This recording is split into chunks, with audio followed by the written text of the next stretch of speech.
This is Bryan Murawski filling in for Gary. Exodus 6:27. Hem hamdabarim el paro melech Mitzrayim, lachotzi et bnei Yisrael mi Mitzrayim, hu Moshe ve'Aharon. They, the ones who spoke, and we would probably translate that something like, it was they who spoke. It was those ones who spoke to Pharaoh, king of Egypt, to bring out the sons of Israel from Egypt.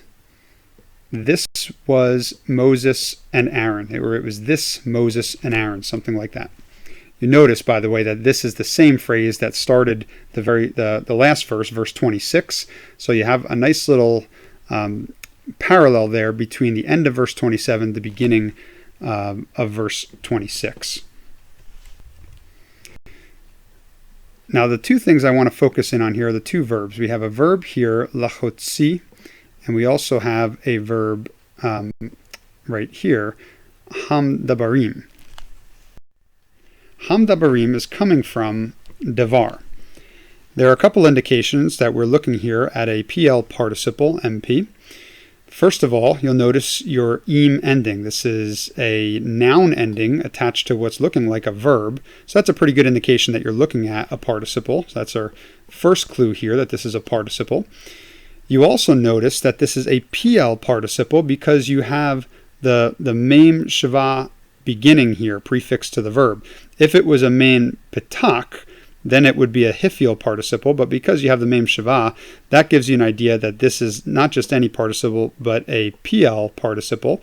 And the other indication there is your dagesh right here in the middle root letter. So those things tell us that this is a PL participle, and you also notice that there's an article in the beginning. So that's going to tell us that this is functioning substantively of those, or the ones who spoke. It was this Aaron and Moses, the ones who spoke to Pharaoh. Now you'll also notice here that we have another verb, lachotzi. That's coming from yetza, to go out. We saw this verb in our last verse. And similar to what we saw in the last verse, you notice the hirik yod right here, which is telling you that this is a hiphil.